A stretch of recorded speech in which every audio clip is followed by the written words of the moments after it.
There is clearly a war on and a war with food. This is why you doing as much of this as possible is imperative. You learning as much as you can. If you can only grow 4 or 5 crops, it still may be life-changing for you and your family and your community.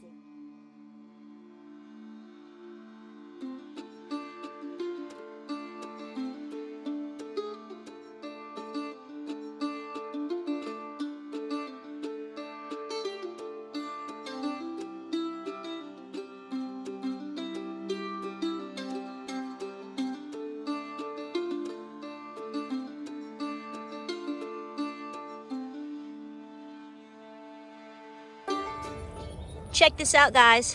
Look here. This is up where my potatoes are, and I had a rogue tomato plant come up, volunteer. We left it alone. It's just sort of doing its own little thing. And look what's going on. Lots of beautiful tomatoes.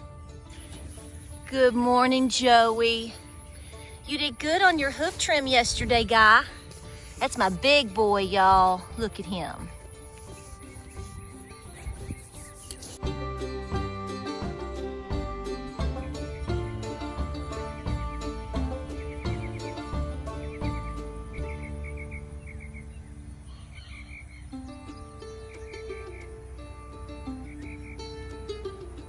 So here we have 2 pieces of elderberry that my son accidentally weed whacked off the main bush. So about 2 to 3 weeks ago, maybe about 3 weeks ago, I put them in this jar of water, and I've been changing the water about every other day or so. You can see that that one has rooted, so I'm gonna put it in a pot. And then let's see how this one's doing.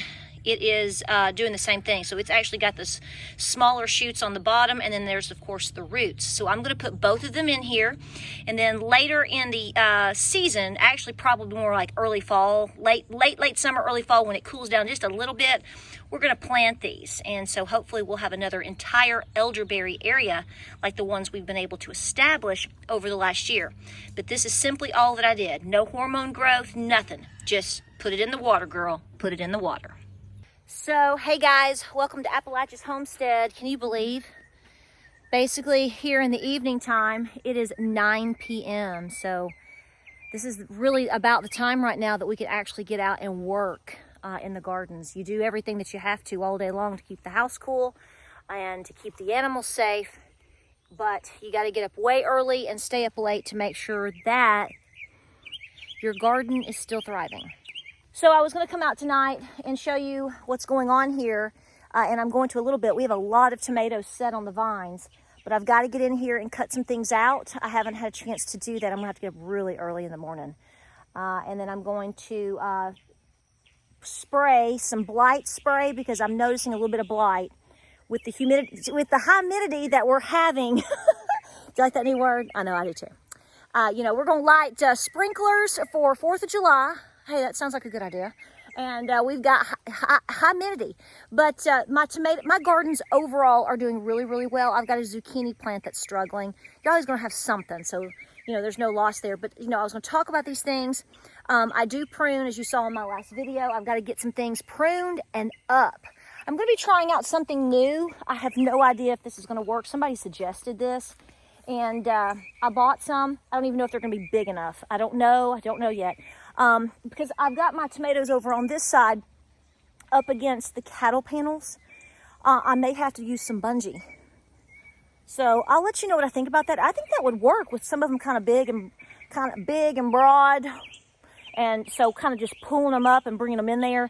The problem with using clips and the problem with using things like that is you don't want to over bunch. There's a love-hate relationship here.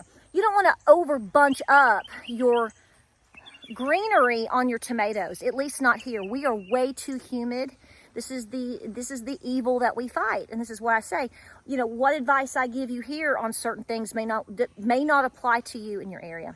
But guys, the real bottom line is, don't wear yourself out too hard. I'm borderline on that right now. We talked about that last week. It hasn't really eased up, so I am trying to make sure that I have stopping points during the day and stopping points at night. And I'm getting so many emails from you guys at Appalachia's Homestead with Patera. It's kind of long, but that's the name, so, at outlook.com. And I'm getting an enormous amount of emails. So let me go over some of the things that some of you all are telling me. Some of these things are not going to be shocking to you. And then we need to talk about a few headlines that have come out as early as today and yesterday. And folks, you really need to be very aware.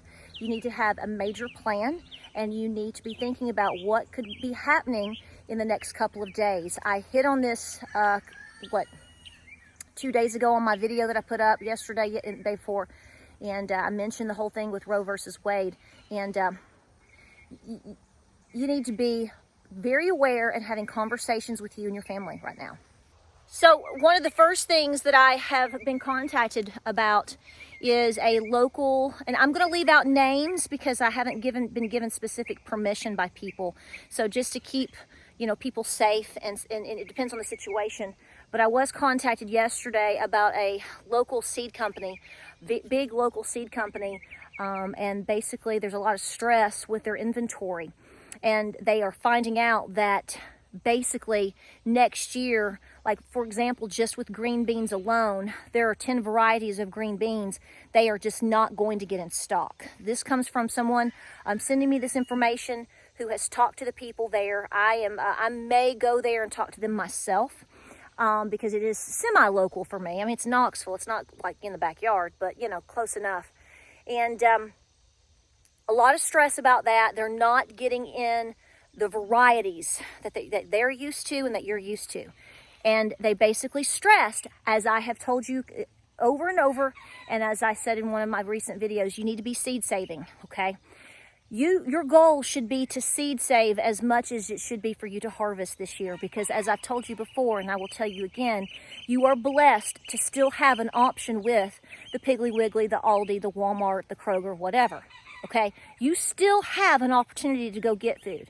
It may not be exactly what you want, but it is still available for you. And so therefore, if you have a chance to seed save your beans, your cosmos, from your cucumbers, a few tomatoes, peppers, squash, butternut squash is wonderful. It keeps over winter very well, even here. Different varieties of things. If you have an opportunity to get some nice heirloom seeds, I'm still going to push you to do it. You just don't know. It should be as important of a prep as anything else, okay? So understand it's a major situation. Of course, I'm getting tons of emails showing your gas prices. There is no insight on that. We also have situations, depending on where you are in the country, different Aldi, different Walmarts, depending on where you are, can be very hit or miss on product. I have spoken to someone in the grocery industry, and of course the main issue is, well, we can get things, but we don't know when the trucks are going to arrive. So you've been hearing all of the stories, I'm sure, about trucks, truck drivers, gasoline prices, diesel, DEF, all the situations with that, and lack of workers. People are going to pull inward and take care of themselves. We've talked about that before as well. When it comes down to brass tacks, farmers, you too, you can't fault people for saying, well, this is no longer lucrative for me. I can't make a living this way, so I'm just going to stop. Or instead of making, 5 runs this week, I'm only going to make 2, and I'm going to consolidate. People are going to start doing and are doing what they need to do to make it. And so therefore you have a lot of situations with independent drivers and companies. As I was told, you depend upon these trucks showing up, and they're supposed to be here Monday morning at 6 a.m. Well, they may not get here till Tuesday afternoon. So, and then when you open the truck, you may or may not have on the truck what you thought you were going to get. Same situation with a lot of different places. So anytime that you can stock up on things that you need, even slightly desire, whatever, or that are on a good sale, take advantage of that big time right now. We've been talking about that. That's nothing new. But folks, it's imperative. Look here, my Missouri Wonders. So I started growing Missouri Wonders in 2012. So you're looking at seeds that I have been able to seed save. I've been able to seed save, look here, seed save my Missouri Wonders since 2012. And the seeds that you're seeing here, I restarted again in 2020. They came from 2016 because I tried a couple of other varieties. This is my favorite. This is the Missouri Wonder, and this is going to be my entire tunnel again. Is going to be this. It's to eat because I love them. They're delicious, but it's also to seed safe from. So they're doing really, really good. These are doing really, really well in the heat, and so are. Remember my sweet potatoes that the rabbits took the tops off of? I only lost one out of the whole deal. I'm going to put my new ones over there, but look, they all came back. So this is a difficult conversation to have with you on two fronts, and I'm going to link articles below. You can Google this. This is everywhere. The UN has basically started announcing their rations for refugees. This is going to be affecting, obviously, countries in Africa. And, of course, the topic and the blame is the war in Ukraine. Folks, we have a war on food, and we have a war raging in the shadows that I think mothers need to be aware of right now. Parents need to be aware of. Young people, everybody needs to be aware of. But as a mother of 3 young men, this causes a lot of distress for me, as I'm sure it does you too. I've often wondered how my great-grandmother psychologically and emotionally made it through the 1940s and early 1950s because she had 6 sons. And my grandfather, my papa, was the youngest. And at one time she had 4 sons serving in World War II. 3 in the Navy and 1 as a Marine, and was injured, actually. He made it out of World War II, but he was injured for life. And then, you had the Korean War in the early 50s. That involved my grandfather and his brother. So her younger babies were then involved. And I think about that often. I don't know how our grandmothers in those scenarios, 4 sons at war at one time. So how this stretches to us in the big scheme, there's a lot of questions there, and there is a lot of things to think about, which is what I'm prodding you to do. But when you talk about world hunger and famines and strongholds, it leads to a lot of questions of how will that be resolved, and how does that affect us? How does that affect you? And obviously we're having a situation, you already know this, if you follow our channel, we've been talking about this for almost a year. We're having a war on food. This is not a new topic, but something came into play obviously in February. You also have a new situation today that I have been made aware of. Maybe you're ahead of me on it, okay? Where you basically have the army in the UK basically telling its troops to prepare for a war in Europe. I'm going to link the articles below so you can read the specifics. I'm trying to just shake you a little bit, have you think. I want you to think outside read the article and then ask a lot of questions, okay?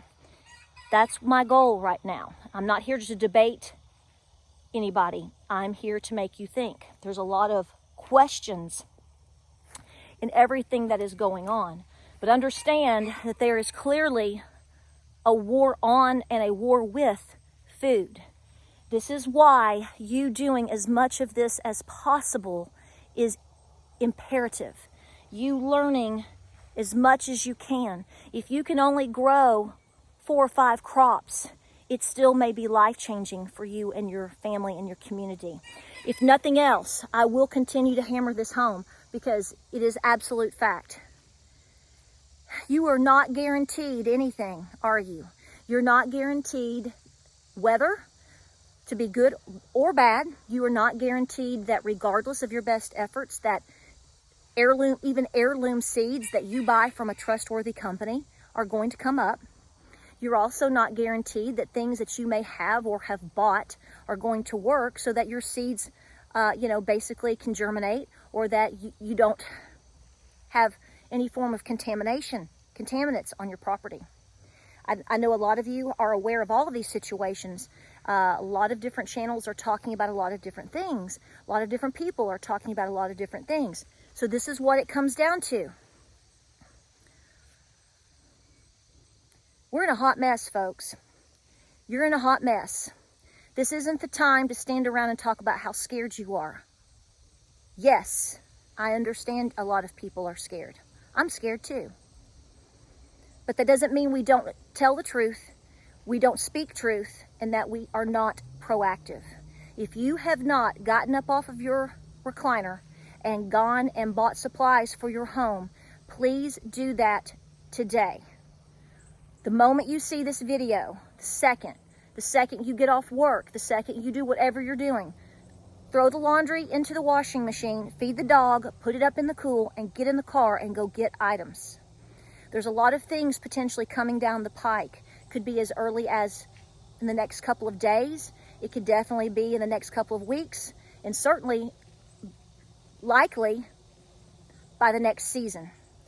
Preparing your home, growing things, going and getting things while you can afford them. The time is now. The time has been now for a while, because these things do not happen overnight. Pantries don't get filled by most people overnight. You don't get safety items or things for your pets or for your cows just overnight, especially with inflation. Okay? I want you safe, and I want you thinking. But these are the scenarios that we're looking at right now. And I don't know. I just think there's a lot more at play here than just, oh, we can't get this, or oh, this is more expensive. I mean, are we being set up for something? Are we? You don't have to answer the question to me. You need to be asking that to yourself and having these conversations with your spouse and with your kids. Even if you have people in your life, in your family, that right now are still in denial, which I think is probably less and less every day, right? There needs to be conversations. That's how you wake people up, okay? I think, like I said in the past couple of videos, you're going to be surprised at the amount of people that are going to come to you and are going to need you and are going to, at a minimum, seek your advice. Be ready for that. Graciously give the advice, because we are living in an incredible time right now. And, you know, who knows how the next day, 24 hours, couple of weeks, what's August going to look like? What's it going to look like by November? Something to chew on.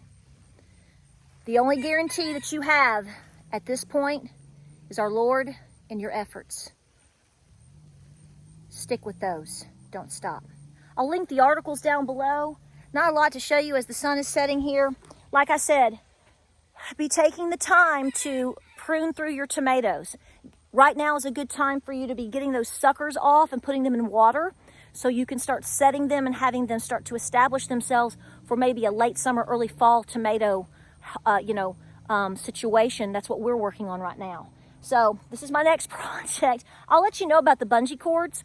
The corn and the cosmos and all the volunteers are doing great. Animals are doing great. We've just been really busy trimming goat hooves. So like I said, working on the house, working in the gardens, trying to not get overheated, making sure animals are safe. And we just appreciate you here. I want you safe, folks. And, pray on all the things that are happening right now, guys. We are going to need the Lord's guidance more than ever. That is one thing I can guarantee. Appreciate you. All right, guys, we'll see you in the next video. Take care. Like, subscribe, and share. Check the links down below. Tell me your thoughts. Be ready and stay ready. We'll see you on the next video.